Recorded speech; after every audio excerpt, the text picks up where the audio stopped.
Welcome to the Womanhood. Today You are watching Pro TV.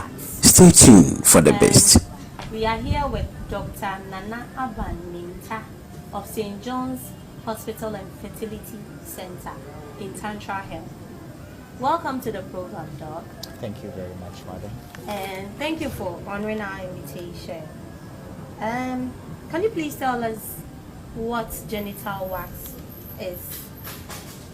Yes, so basically once you hear genital wax, then they are talking about some form of lesions, okay, or some form of growth which tend to appear in the genital area, okay. So they might appear as bump-like lesions, or sometimes they might appear as this kind of tiny finger-like projections, okay, or they appear as the way cauliflower usually looks like. So we usually say they have a cauliflower-like appearance, okay. And this type of lesions would appear on one's genital area when the person is exposed to HPV or human papillomavirus. Who gets genital wax? Yes. Who gets it? So genital wax is caused by the human papillomavirus, okay, what we call HPV to cut it short. So any form of exposure to human papillomavirus would put you at risk of getting genital wax. And with the human papillomavirus, there are a lot of subtypes, okay, so many subtypes. Usually subtype group 6 and 11 are responsible for genital wax, okay. And to get it, there should be a sustained contact with someone who has it, or with an infectious person, okay.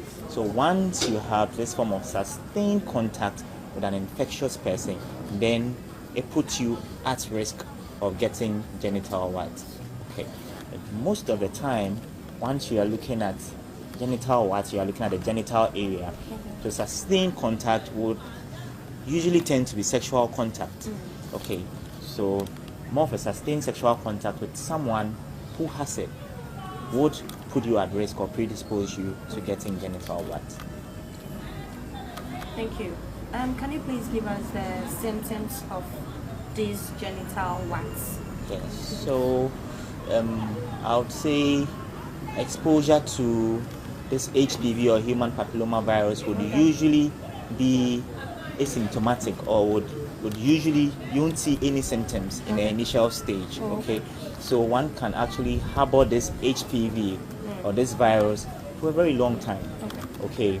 And then the lesions will start to appear, okay. So basically you would have to see this bump-like lesions, as I said, or finger-like projections, or any different form of lesion, any unnatural lesions which appear around your genital area.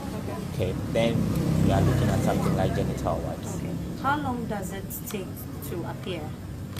So, well, research has shown that it can take as long as 2 weeks to about 8 months. Okay. Sometimes it even goes beyond 8 months, but usually 2 weeks to 8 months. And we'll say the average or the peak time for it occurring is about 4 months. Okay. So once you are exposed, you could harbor it for as long as 8 months or even beyond before the lesions will pop up. Okay. Thank you, Doc. For all your events coverage, contact Smile GH Photography. They are on all the social media platforms. A very big thank you to Fit Fiesta Hotel, which is located at Community 22 in Tema. Their service include, they have accommodation, restaurants, the bar, the pool. You can contact them on 0551 187954. Dog. Yes. You made mention of how long it takes for the wax to appear. How can this be treated? How can genital wax be treated? Yeah. So once the lesions appear, okay, then you'd have to bring it in for us to examine and to be sure that you've got genital warts. But basically, we would say diagnosing genital warts is more of clinical. So any health professional who is trained will see and know this is genital warts. Okay. We have different modalities of treatment when it comes to genital warts. We've got medications that allow for topical application. Okay, you are basically going to put this medication over the wart. Okay. This medication tends to be cytotoxic, meaning they are going to kill the abnormal cell growth. So they kill it, and then you have the genital warts disappearing. Okay. And also there are other form of treatments where you can actually freeze this warts. Okay. So in freezing this warts, we call it cryotherapy, okay, or cryosurgery. So we freeze the warts, and then the warts tend to fall off. Okay. Or you can actually use a very hot iron, what we call diathermy. So with this diathermy, then you are going to burn away the warts with the diathermy. Or basically, we can actually do a surgical excision where we cut and then we close the area. Okay. But may I add that after the treatment, it doesn't mean that the HPV is out of the system. Okay. Because it is treatable, but it's not curable. Usually that's what we say. Because after the treatment, after the warts go away, then you could still have the HPV being in your system. So with time, you could actually develop a recurrent wart. Okay, you could, what appears, you take it off, and then it might appear again. Okay. Right. So how does it affect pregnancy? Yes. So usually with wart, taking a female with wart, okay, we would say that let's take pregnancy first off with fertility. Okay. So with a female, we would say what shouldn't prevent you from getting pregnant. Okay. But then, yes, though, there are fertility issues. Okay. And this would usually arise from the male, because we did studies and then we realized that once a male has the HPV, the semen of the male sort of becomes contaminated or infected by the HPV. And a contaminated semen, you are always going to have issues, okay, fertilizing the egg. Because once the semen is contaminated with HPV, then it's sort of going to bring your fertility status down. So during the fusion of the sperm and the egg, it might not lead to a viable embryo or a live embryo. Okay, so that is one of the ways that it might affect pregnancy. But then, if pregnancy even happens, then you have risk of miscarriages. Okay, so with those ones that will be able to go through fertilization and have an initial embryo forming, there's a risk of getting a miscarriage, because this sperm that fused the egg, was infected in the first place, so your risk of miscarriages go up. Okay, but let's say you're able to go through that, egg is fertilized, you'd have a baby forming. Okay, a female who has genital warts would now have an overgrowth of this warts. Why? Because usually the warts prefer a very moist area, and we know that with pregnancy in the female state, there are changes. Okay, so the genital area actually becomes more moist or extra moist, and in this way you are going to have excess warts development, or the warts would overgrow. Also, pregnancy is associated with some form of hormonal change or hormonal imbalance, and also during pregnancy the immune system sort of goes down, so all this will pave way for the wart overgrowing. So once you have excessive growth of warts, then it becomes another complication for us in pregnancy. That is when we get to your delivery stage. Okay, because once the warts get so huge, and let's say the warts actually block the passage where your baby is supposed to come from, then we have a decision to make whether you'd have to go in for cesarean, yes, or would have to allow you to deliver. Okay, because there are also risks to the baby.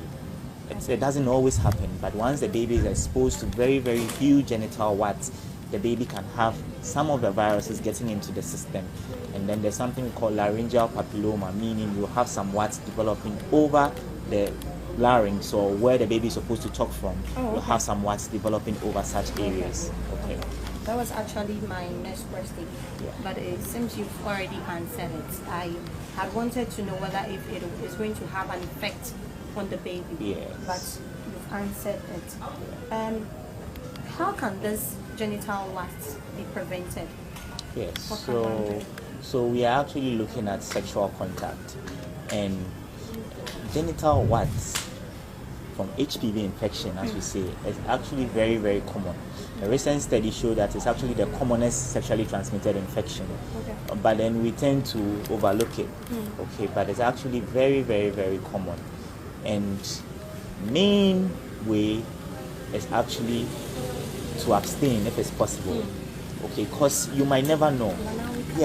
Yes, you might never know, because the thing is that when you have a partner who has HPV or has been infected with the human papilloma virus, the partner might not even show the lesions, but this partner is infected.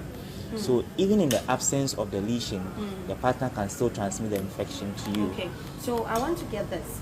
That means genital warts is not a female thing. It's both male and female. Yes. Okay. Yes. So both male or the female can actually get genital warts. Okay. With the females, they'll usually have the wart over the vulva, the vulvar area, or it can actually go inside to the vaginal area, or it can actually go to the cervical area. Okay. And with the males, they usually have it on the penis. Okay, so you can actually have it in both the males and the females. But as I said, sometimes you might be exposed, you have the infection, but then the lesions wouldn't have popped up yet. And even with sustained sexual contact, you can actually develop HPV even when the lesions are absent. So someone might ask, what about condoms? They are helpful, they would reduce the contacts in a way, but then they are not 100%. So you could still use your condoms, and then once you have sustained contacts, you have your pubic area touching the female's pubic area, and you have some form of infection there, you could develop the warts. So condom is not like 100%. Okay. The best thing is to have, if abstaining is difficult, then you have to be faithful, as we say. Okay, you have to be faithful. You have to avoid multiple sexual partners. Okay, and we know that once you partake in anal sex, your risk of getting it is also very, very, very raised. So it's very, very imperative that you avoid unhealthy sexual practices. Okay, Doc, is there any vaccines that can prevent genital warts? Yes, so currently we've got 3 vaccines on the market. So we have the Severex, the Gardasil 4 and Gardasil 9, and once you get that, then it gives you some form of lifelong immunity. Okay. That's once you haven't been exposed to the human papilloma virus. Once you haven't been exposed, and then you get vaccinated, then it offers you protection against this genital wart. Okay. And for females, not only the genital wart, but it's also able to offer you protection against cervical cancer, which we know that is caused by human papilloma virus. Thank you so much. And what would be your advice to our viewers, and especially the youth? So I would like everyone to know that HPV is out there, okay, and it's causing genital wart, and it's very, very real. Okay, it's actually the commonest STI, or sexually transmitted infection. So the best way, as we would always say, is if it's possible to abstain until you are ready, then you have to. Okay, you have to abstain, or you have to be faithful. You have to avoid multiple sexual partners, and you have to avoid unhealthy sexual practices as well. Okay. Thank you so much. We are so grateful, and this is the womanhood, and we are so grateful to you for coming, and also to St. John's Hospital and Fertility Center, located at Central Hill in Accra. And to Small Photography, we say a big thank you. To Fig Fiesta Hotel, to Amelie, we say thank you for handling our social media platforms. And to Gina's Trend for my hair, you can contact them on 0244816966. To Marigold for my outfit. And a very big thank you to Charlotte for my beats. You can contact her on 055-133-3061. 055-133-3061. And you can also check us on all the social media networks. Facebook is the Womanhood, Instagram is the Womanhood _, Twitter is the Womanhood _, YouTube is the Womanhood. Thank you so much. The Womanhood, behold and step up.